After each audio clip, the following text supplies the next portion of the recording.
Hey there, Agile Adventurer. Just a quick question. What if, for the price of a fancy coffee or half a pizza, you could unlock over 700 hours of the best Agile content on the planet? That's audio, video, e-courses, books, presentations, all that you can think of.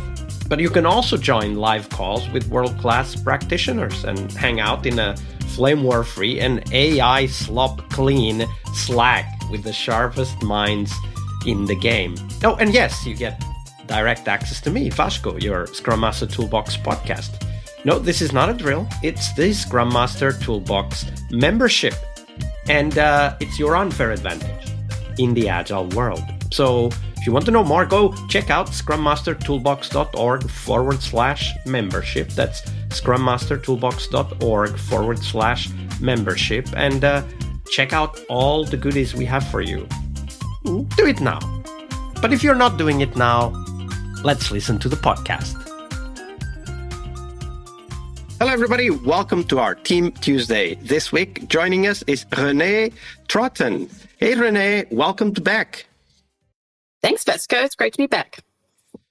So Tuesday is Team Tuesday here, of course. But before we dive into the team story, share with us, Renee, what is the book that most inspired you in your career as a Scrum Master? This is one of my most favorite questions, by the way. And I struggle to limit it to one book. So maybe I'll sort of limit it to a domain space. So one of the things I'm very passionate about is introspection techniques as a Scrum Master and pretty much for anyone in the team. But I think to know thyself is one of the greatest strengths that any human being can ever have. And there's very few pieces of content out there that give really practical tips and tricks around how to do introspection as a technique. So the first book that I came across was by Byron Katie, and she had a book called Loving What Is. And it teaches you around how to reframe your thoughts in the day-to-day life to assess them in a different light than you would normally perceive them to be, to sort of see it as the problems that are out there are not problems out there, but problems that are in here. And how can you best identify that it's a problem in here, and how can you reframe it so that it's no longer a problem anywhere? So she has a set of practices called The Work, and there's a little worksheet that you can do as well that to do the work on that helps you to do that introspection and to do that turning around. At a very similar point in time, I also read Marshall Rosenberg's Nonviolent Communication, and it's a similar level of introspection, practical techniques where you can utilize language to get to the heart of what really is my emotion that I'm feeling, what's the undercurrent need that I'm having, and then what's the request that I have associated with that. And if you do a good amount of work in this, again, you quickly learn that it's not a problem out there, that it's an actual framing problem internally associated with it. And what I love about these two books and the journey that it gave me and the journey that I've given many other people through sharing these techniques is inner peace. Who wouldn't want that? Inner peace. Loving What Is and Nonviolent Communication. The link is in the show notes for everybody to check those out. And I'll also include a link to several NVC episodes that we also have on the podcast for people to listen and hear other people's experiences with that particular book and its teachings. Renee, now let's turn our attention to the teams that we work with and how sometimes they can become their own worst enemies. So tell us the story of a team. Give us a little bit about the context, the size, what kind of company, what kind of project, and then walk us through the steps of those little behaviors or patterns that started emerging first innocently enough, perhaps, but then spiraled out of control and became a self-destructive pattern for the team. Yeah, I mean, I've definitely had a number of teams that have had a few struggles, but a lot of the teams that I've worked with have been, for the most part, very successful. And the reason why I paused there is that I want to highlight that sometimes it's not the team that's the problem here. And, I've been an enterprise agile coach for over a decade now. And if I can, Vasco, can I go down a slightly different rabbit hole, which is where leaders fail teams? So there's a few things that aren't almost like dirty little secrets inside of organizations. And I do this exercise with people to say, have you seen this in your organizations, these anti-patterns? And there are actual cyclical anti-patterns that exist in a lot of organizations that are leader-led. And you can help bounce off me here and see if you've actually experienced this in some of your organizations as well. So number one, there are constant restructures. Have you seen that? I used to work in a large company that shall remain nameless, where they had big reorgs every 6 months. Yeah. And I've seen a lot of that. And I think that's actually the pattern, the anti-pattern. What I find that a lot of leaders, why they do it, is they're trying to performance manage out people and they don't want to go through the performance management process. And so the leaders aren't stepping up themselves. They're not addressing the issues. And they're consequently doing what I would consider an extremely harmful process of making people go through a redundancy unnecessarily in order to deal with this particular issue. I think in addition to that, if you're changing your strategy that dramatically every 6 months that you need to do a reorganization, I'd say there's something really wrong with your strategy. And then the last point that I try to make with people as they recognize that this is a pattern for them is look at the productivity impacts that it has on your organization. So whenever you have this restructure, you have a month of people just dealing with utter uncertainty in absolutely fear and panic. It drives a huge victim mindset as a consequence of it. People never feeling safe. There's no trust. And to me, trust and safety are the most fundamental foundations of a team to perform. And so you are just breaking the core of organization, of teams, when you're doing this. And then on top of that, because you're just moving people in and out as if they're cattle, you're resulting in really low productivity for another few months, and whilst they still storm and form until they norm.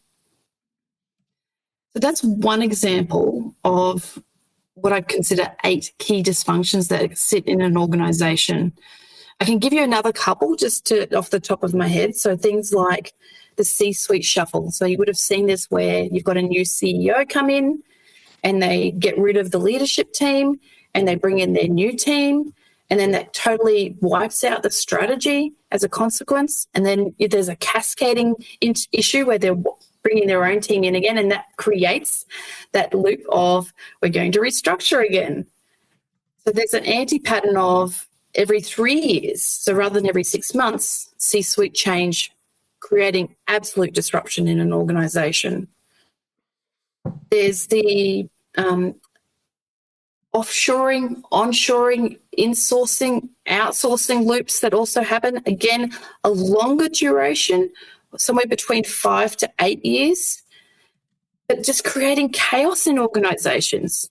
And these are things that in an agile environment, because these decisions are so high up, we don't feel like we're empowered to challenge some of this stuff. But in reality, it is creating the biggest drain in productivity in organizations time and time again. Yeah, one of the things that I remember when I went through those I was there at that organization for 3 years, and we went through 6 reorganizations. And one of the things that I remember is this distinct feeling that this insecurity that you talked about, which I think is very real and people really feel it, especially when, and this happened a lot, when you need to reapply for your own job. right? Because in certain countries, and that was certainly the case in Finland where I am, when you do a reorg, you basically need to restaff a new organization, and that's the only legal way to do it, right? There's a long period of negotiation with the unions, then you set out the new organization, and then in the new organization there's new roles, which might be exactly the same as they were before, but they're considered new roles because they're in the new organization, and then you have to reapply for your own work. And when people go through that process, they eventually decide, and this happens especially with the best people, well, if I'm going to reapply for my own job, I might as well apply for a bunch of other jobs. And many of the great people in that organization ended up leaving because they found better salaries and better jobs elsewhere. And that was completely triggered by the beginning of that reorganization process, right? And another thing you also talked about that I want to emphasize is this period of uncertainty can be several months. It's not just a week or 2 weeks. It can be several months until everything settles down because your boss is also applying for their job and you might get a new boss. You don't know. Yeah, 100%. And then in addition to that, people might get their own job back, but they're now very nervous that the organization doesn't care about them anymore. And it doesn't. And that's the truth. It doesn't. Yes. And maybe that's the deepest of the secrets is this pretense that we do care when in reality there is no care. Yeah. And I think that the point that you made is really, really important that especially for large software products and services, right? Like where you need a lot of people working on it for a long time. And this is, of course, even more important for successful software products and services because the unsuccessful will eventually disappear. But the successful ones will need to be kept forever, right? And now if you think about a company's own financial success depending on an existing product that is going out and serving customers, and then you have to refactor the team because you just went through a reorg and then a lot of people leave. Also, a lot of knowledge leaves. So you end up with a team that is just storming, right? Like that they're just starting again and a lot of knowledge that is lost.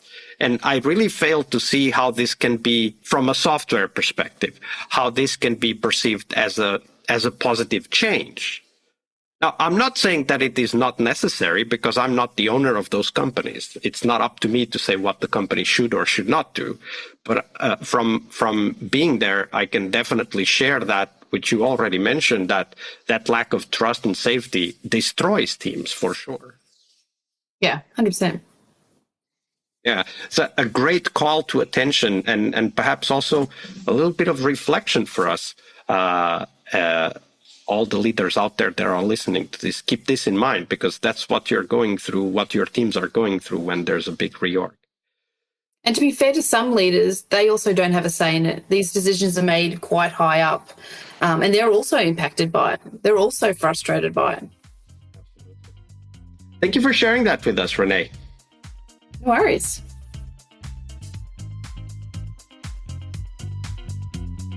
All right, I hope you liked this episode. But before you hit next episode, here's the deal. This podcast is powered by people like you, the members who wanted more than just inspiration. They wanted real tools and real connection to people who are practicing Agile every day.